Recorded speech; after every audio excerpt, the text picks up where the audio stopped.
মৈত্রী রান্নাঘরে আপনাদের স্বাগত। তো আজকে আমি আমার বাগানের একটা রেসিপি, সবজির রেসিপি করে দেখাবো। তো কী করছি দেখতে থাকুন, আশা করি ভালো লাগবে।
তো উলডান্ডাগুলো তো ধুয়ে নিয়েছি, ধুয়ে রেখে দিয়েছি।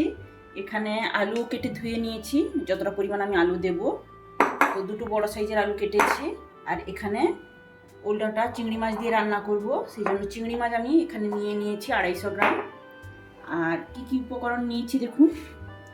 এবার মশলা নিয়েছি, পেঁয়াজ 3টে বড় সাইজের কুচি করে নিয়েছি, একটা বড় সাইজের টমেটো এইভাবে ফালি করে নিয়েছি। এখানে আদা রসুনের পেস্ট 2 চামচ নিয়েছি। এটা জিরের গুঁড়ো 1 টেবিল চামচ নিয়েছি। এটা গরম মশলার গুঁড়ো 1/2 টেবিল চামচ নিয়েছি। হলুদের গুঁড়ো নিয়েছি 1 টেবিল চামচ। আর নিয়েছি লঙ্কার গুঁড়ো আর লবণ নিয়েছি।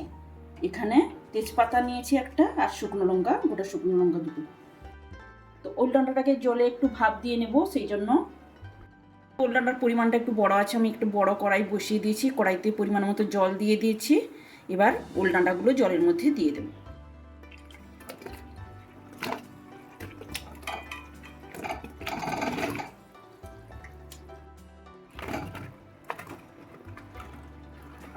এগুলো নরম জিনিস, তো তো সেদ্ধ হয়ে গেলে কমে যাবে অনেকটা, সেই জন্য আমি পুরোটাই রান্না করে নিচ্ছি। তো পরিমাণ মতো আমি লবণ দিয়ে দিচ্ছি, কিছুটা পরিমাণ। তো বড় জায়গা যেহেতু, এই জন্য একটা চাপাও আমাকে বড় সাইজের দিতে হবে। এই যে দেখছেন, একটা বড় সাইজের গামলা, স্টিলের গামলা, এইভাবে চাপা দিয়ে দিলাম। তো এইভাবে 2-3 মিনিট ভাপটা দিয়ে নিব। তো ওইদিকে ওলডাটা সেদ্ধ হতে হতে আমি চিংড়ি মাছটা ভেজে নেব প্রথমে। তো লবণ হলুদ দিয়ে দেবো পরিমাণ মতো, ম্যারিনেট করে নিই লবণ হলুদটা। পুরো রেসিপিটা আমি সর্ষের তেলেই করব। সর্ষের তেলটা আর আপনাদের সঙ্গে দেখানো হয়নি, শেয়ারও করিনি।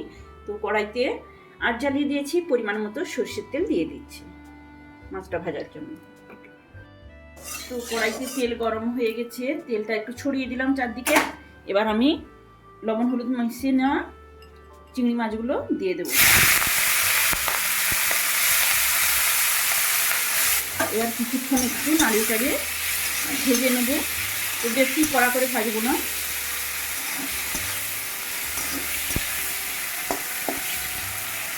বেশি সময় লাগবে না চিংড়ি মাছগুলো ভাজা হচ্ছে। চিংড়ি মাছগুলো ভাজা হয়ে গেছে, এবার আমি তুলে নিচ্ছি।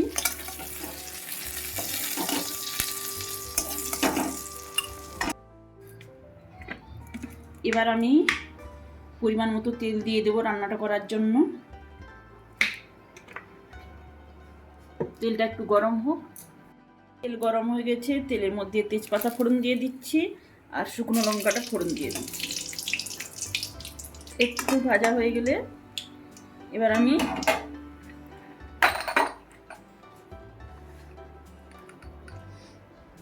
কুচি করে রাখা পেঁয়াজটাও দিয়ে দিচ্ছি, 3টে বড় সাইজের পেঁয়াজ। তো পেঁয়াজটা একটু ভেজে নেব।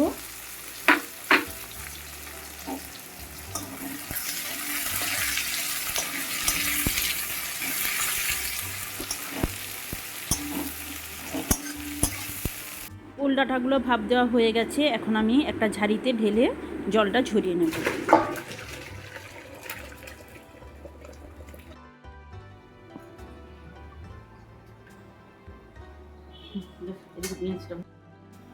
তো পেঁয়াজটা ভাজা হয়ে গেছে, এবার আমি কেটে রাখা আলুগুলো দিয়ে দিচ্ছি।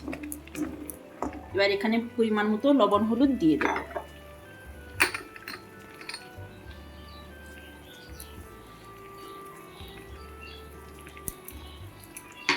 লবণ দিয়ে দিলাম, এবার পরিমাণ মতো হলুদটা আমি দিয়ে দিচ্ছি।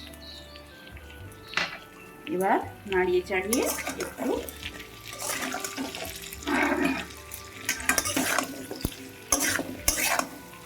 আলুটাকে এইভাবে নাড়িয়ে চাড়িয়ে নিচ্ছি লবণ হলুদের সঙ্গে। দিয়ে আমি 2 মিনিট মিডিয়াম আঁচে চাপা দিই।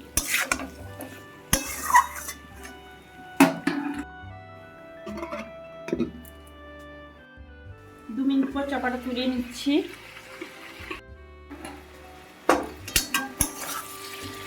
এবার নাড়িয়ে চাড়িয়ে নেবো একটু।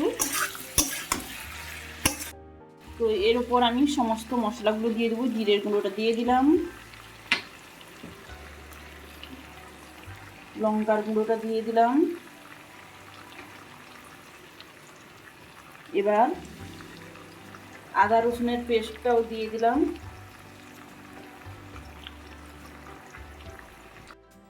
এবার ফুল আঁচ করে দেবো, দিয়ে আলুর সঙ্গে মশলাগুলো একটু কষিয়ে নেব। এখন আঁচটা একটু মিডিয়াম করে দিলাম। দেখুন মশলাটা কষানো হয়ে এসেছে প্রায়। এবার আমি চেরা টমেটোগুলো দিয়ে দিচ্ছি, দিয়ে একটু মশলার সঙ্গে কষিয়ে নেব, ভাজা ভাজা করে নেব একটু টমেটোটাকে। 1 মিনিট ভেজে নিয়েছি। এবার আমি ওল ডাঁটা দিয়ে দিচ্ছি। ওল ডাঁটাটাকে এবার ভালোভাবে নাড়িয়ে চাড়িয়ে কিছুক্ষণ এইভাবে নাড়তে থাকবো। তো ডাঁটাটা যেহেতু সেদ্ধ হয়ে গেছে, জলও আছে, আমি আর চাপা দেবো না এখন। তো দেখুন কতটা জল বেরিয়েছে। তো আরও কিছুক্ষণ এইভাবে নাড়তে থাকবো, জলটা একটু শুকিয়ে নেব নাড়তে নাড়তে। আর এই সময় আমি ভেজে রাখা চিংড়ি মাছগুলো দিয়ে দিচ্ছি।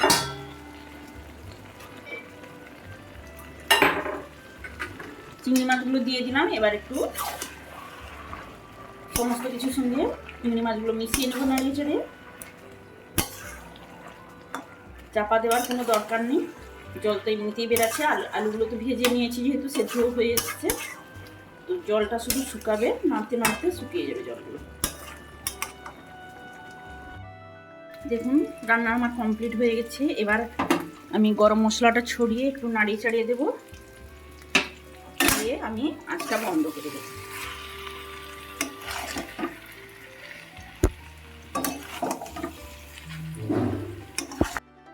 চিংড়ি মাছ দিয়ে অলরাউন্ডার রেসিপিটা আপনাদের কেমন লাগলো কমেন্টের মাধ্যমে জানাবেন। তো আমার বাড়িতে অনেকবারই বানিয়েছি, চ্যানেলে শেয়ার করা হয়নি, তাই আজকে শেয়ার করলাম, বাগানে যেহেতু হয়েছে। আমার রেসিপিটা যদি আপনাদের ভালো লেগে থাকে তাহলে কমেন্ট করবেন, লাইক করবেন, শেয়ার করবেন, আর নতুন বন্ধু হলে পাশে থাকবেন।